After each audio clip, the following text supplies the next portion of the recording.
আজি আমি আপোনালোকক এনে কেইটামান পদ্ধতিৰ বিষয়ে ক'বলৈ ওলাইছোঁ যি পদ্ধতিৰে আমি জীৱনত পোৱা দুখৰ স্মৃতিবিলাক অতি সহজে মনৰ পৰা বিসৰ্জন দিব পাৰিম। সেই উদ্দেশ্যে আপোনালোকক মই আজিৰ চেনেললৈ স্বাগতম জনাইছোঁ। আমি জানো আমাৰ জীৱনটো এক পৰীক্ষাগাৰ বা লেবৰেটৰী। আমাৰ মনত শুদ্ধ বিচাৰ বিবেচনা বিচাৰ শক্তি আছে। যদিহে আমি এই বিচাৰ শক্তিক নিৰ্ণয় শক্তিলৈ পৰিৱৰ্তন কৰিব পাৰোঁ, তেতিয়া আমাৰ জীৱনটো কিমান সুন্দৰ হৈ পৰিব ভাবকচোন। আমি শুদ্ধ শক্তিশালী সংকল্প সংস্কাৰ সময়ৰ ওপৰত গুৰুত্ব দি যদি আমি কামবোৰ কৰোঁ, আমাৰ কামবোৰ কিমান সুন্দৰ হৈ পৰিব। আমি জানো স্মৃতি শব্দৰ অৰ্থ হ'ল অতীত সোঁৱৰণ বা ৰোমন্থন। স্মৃতিবোৰ আমাৰ মনৰ মাজত দৃশ্য হৈ থাকে, কিছুমান দৃশ্যপট। এই স্মৃতিবোৰ আমাৰ মনৰ ভাৱনাৰ কাৰখানাত সঞ্চিত হৈ থাকে। আমাৰ মনত ভাৱৰ উৎপত্তি হয়। আমাৰ মনটো এক সূক্ষ্ম শক্তি। এই মনটো আত্মাত থাকে। আত্মাৰ লগে লগে মনটো গুচি যায়। শৰীৰত আমাৰ ইন্দ্ৰিয়সমূহ থাকে। মনে কৰা কামবোৰ ইন্দ্ৰিয়সমূহে কৰে। মন ইন্দ্ৰিয়তকৈ শক্তিশালী, কিন্তু কেতিয়াবা দেখা যায় যে ইন্দ্ৰিয়বোৰে শক্তিশালী হৈ মনৰ সৈতে কাম কৰায় আৰু তেতিয়াই আমি বিপদত পৰোঁ। সেইকাৰণে আমি মনৰ শক্তিক অতি শক্তিশালী কৰিব লাগিব। আমাৰ উইল পাৱাৰ লাগিব। আমাৰ প্ৰবল ইচ্ছা শক্তিয়ে আমাৰ মনৰ শক্তিক শক্তিশালী কৰিব পাৰিব। ইয়াকে আমি নিয়ন্ত্ৰণ শক্তি বুলি কওঁ। আমাৰ মনৰ নিয়ন্ত্ৰণ শক্তি থাকিব লাগিব। মনত নিয়ন্ত্ৰণ ৰখাৰ শক্তি থাকিলে আমি কেতিয়াও দুখত নপৰোঁ। আমাৰ মনলৈ অভাৰ থিংকিং কিছুমান আহে। অভাৰ থিংকিং যেতিয়াই কৰোঁ তেতিয়াই আমাৰ কি হয়, আমি সেই জাংক ফুড খালে যেনেকৈ বিভিন্ন ধৰণৰ বেমাৰ হয়, আমাৰ অভাৰ থিংকিং হোৱাৰ লগে লগে আমাৰ মনলৈ ভয় আহে, এংজাইটি আহে, টেনশ্যন আহে, ডিপ্ৰেশ্যন আহে। এইবিলাকে আমাৰ মনৰ স্থিতি তল ওপৰ কৰি দিয়ে। এইবিলাক একেবাৰে ধুমুহাৰ দৰে আহে। ধুমুহাৰ দৰে সিহঁতে আমাক আক্ৰমণ কৰে। কিন্তু স্থিতি তল ওপৰ হৈ থাকিলেও আমাৰ স্বপ্ন একে হৈয়ে থাকে। এইখিনিতে আমি এটা কথা কৈছিলোঁ আপোনালোকক, আমি আমাৰ সংকল্প সংস্কাৰৰ সময়ৰ ওপৰত গুৰুত্ব দিব লাগিব। আমাৰ সংকল্প হ'ল আমাৰ কৰ্মৰ বীজ। এই বীজ যদি পাৱাৰফুল হয়, বীজৰ যদি উৰ্বৰতা শক্তি থাকে, তেতিয়া শস্য নিশ্চয় ভাল হ'বই। যদি শস্যত কেনেকৈ বীজৰ মাজত যদি আৱৰ্জনা সোমায়, তেতিয়া এই সংকল্পৰ মাজত আৱৰ্জনা সোমালে আমাৰ সংকল্পৰ কৰ্মসমূহো আৱৰ্জনাময় হৈ পৰিব। গতিকে আমি সংকল্পৰ ওপৰত গুৰুত্ব দিব লাগিব। আমাৰ সংকল্প হ'ব লাগিব ধীৰ গতিৰ। আমি আমাৰ মনৰ ভাৱৰ ওপৰত গুৰুত্ব দিব লাগিব। আমি আমাৰ পজিশ্যনৰ ওপৰতো গুৰুত্ব দিব লাগিব। আমি পৰোপকাৰী হ'ব লাগিব, শুভচিন্তক হ'ব লাগিব, আনৰ বিশেষত্ববোৰ আমি চাব লাগিব। আৰু আমাৰ সংকল্পই যাতে 10জনৰ উন্নতি কৰে তাৰ ওপৰত আমি গুৰুত্ব দিব লাগিব। দ্বিতীয়তে আমি আৰু এটা কাম কৰিবলৈ আমি সংস্কাৰৰ ওপৰত কথা কৈছিলোঁ। সংস্কাৰবিলাক হ'ল আমাৰ স্বভাৱ। আমাৰ স্বভাৱ অনুসৰি আমি কাম কৰি যাওঁ। আমাৰ স্বভাৱে আমাক সলনি কৰি পেলাই। ভাল স্বভাৱৰ হ'লে আমাৰ জীৱনটো সুখৰ হয়, বেয়া স্বভাৱৰ হ'লে জীৱনটো দুখৰ হয়। সেইকাৰণে আমি সদায় যুক্তিৰেও চালি যাই থাকিব লাগিব। ভাৱনাক আমি উটাই বুৰাই ফুৰালে নহ'ব। আমি যুক্তিৰে চাব লাগিব যে এই কামটো কৰিলে আমাৰ কেনে হ'ব, সেই কামটো কৰিলে আমাৰ কেনে হ'ব। আমি আগতে এবাৰ কৈছিলোঁ যে আমি যিবিলাক দুখ পাইছোঁ পূৰ্বজন্মৰ কৰ্মফল হয়। পূৰ্বজন্মত আমি জানি নাজানি অজ্ঞাতভাৱে আমি বিভিন্ন লোকক দুখ দিছিলোঁ, কষ্ট দিছিলোঁ, যাৰ কাৰণে আজি আমি শাৰীৰিক মানসিক সকলো ক্ষেত্ৰতে আমি দুখ পাইছোঁ। আমাৰ ৰোগ হৈছে, আমাৰ মনৰ শৰীৰৰ বিভিন্ন ধৰণৰ ৰোগ হৈছে। গতিকে আমি এইবিলাক আঁতৰাবৰ কাৰণে আমি কি হ'ব লাগিব, আমি যুক্তিপূৰ্ণভাৱে কাম কৰিব লাগিব। কেতিয়াবা কোনোবাই আমাক দুখ দিয়ে, তেতিয়া আমি কওঁ যে তেওঁ সংস্কাৰেই তেনেকুৱা, তেওঁ আমাক দুখ দিছে, তেওঁৰ প্ৰতি আমাৰ মনোভাৱ বেয়া হৈ যায়। বহুত লোকেও দুখ দিয়ে, তেতিয়াও আমি চাওঁ যে আমাৰ এইবিলাক কি হৈছে, আমাৰ জীৱনত এনে হ'বলৈ পাইছে নেকি। আমি তাৰ বিপৰীতে চিন্তা কৰিব লাগিব।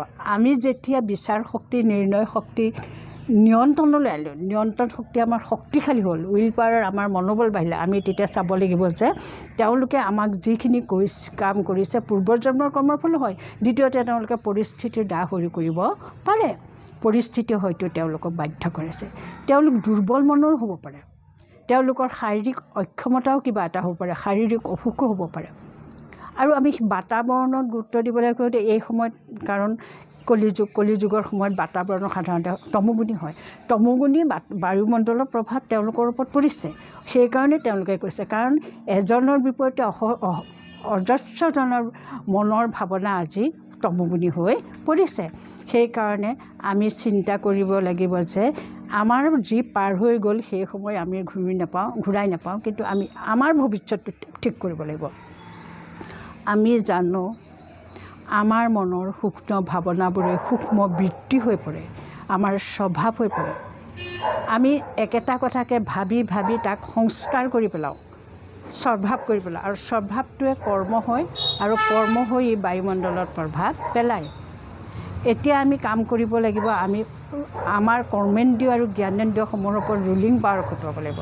যিহেতুকে আমি আত্মাটো শক্তিশালী, আত্মা মন থাকে, আমি মনেৰে আমাৰ ইন্দ্ৰিয়সমূহক কণ্ট্ৰল কৰিম।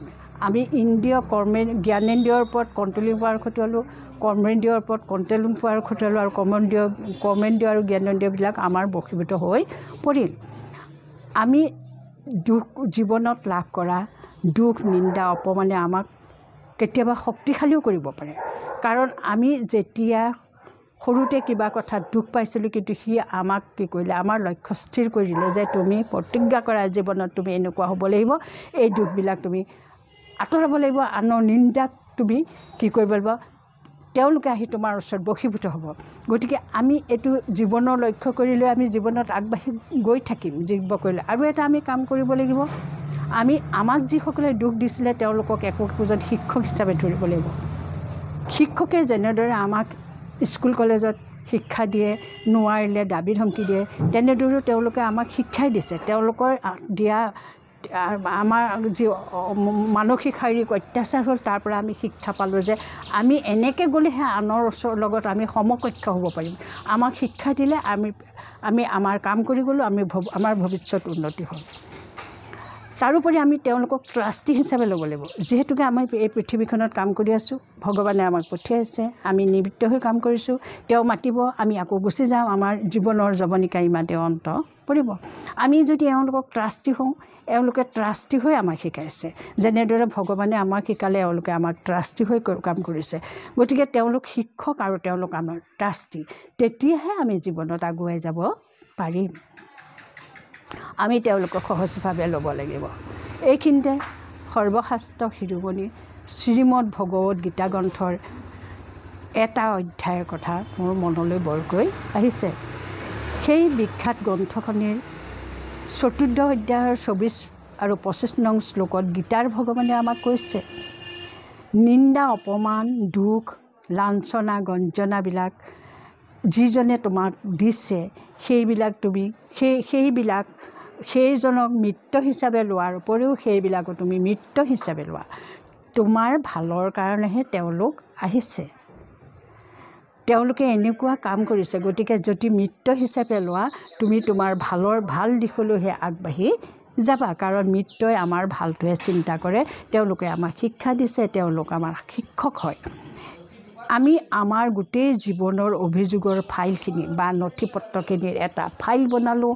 সেই ফাইলটো আমি অধ্যয়ন কৰিলোঁ। অধ্যয়ন কৰি যিবিলাক আৱৰ্জনা, যিবিলাক বেয়া, যিবিলাক আমাৰ কাৰণে বিপদজনক, সেইবিলাক আমি তাৰ পৰা আঁতৰাই পেলালোঁ। আঁতৰাই পেলাই আমি আমাৰ জীৱনৰ লক্ষ্য স্থিৰ কৰি লৈ শক্তিশালী বিচাৰ বিবেচনাৰে বিচাৰ শক্তি উচ্চ কৰিলোঁ, নিৰ্ণয় শক্তি আৰু ওপৰলৈ নিলোঁ। তাৰপিছত আমি নিজক পৰিশোধন কৰি থাকিলোঁ। আমি নিজক সলনি কৰিলোঁ, আমাৰ চিন্তাধাৰা সলনি কৰিলোঁ, সকলোকে মিত্ৰ হিচাপে ল'লোঁ। আমাৰ জীৱনটো সুখময় হৈ গৈছে, আমাৰ জীৱনৰ পৰা বিপদ আঁতৰি গৈছে। আমাৰ বিপদে, আমাৰ দুখে আমাক শক্তি দিলে, আমাৰ জীৱন সলনি কৰিবৰ কাৰণে আমাক প্ৰেৰণা দিলে। আমি এতিয়া আমি নিজক পৰিশোধন কৰি লাহে লাহে ৰিফাইন হৈ এসময়ত আমি ফাইন হৈ গ'লোঁ। ফাইন হ'লোঁ মানে আমি উত্তম হৈ গ'লোঁ, যি আমি আগতে কল্পনাই কৰা নাছিলোঁ। কিন্তু আমাৰ কৰ্মই, আমাৰ সংকল্পই, আমাৰ সংস্কাৰে আমাক ফাইন কৰি দিলে, উত্তম কৰি দিলে। আমি আজি পৃথিৱীত নাম জ্বলা হৈ পৰিলোঁ। সেইকাৰণে মই ক'ব খোজোঁ যে মোৰ জীৱনত যি হৈছে, যি ঘটিছে, সকলো ভালৰ কাৰণেই হৈছে। ধন্যবাদ।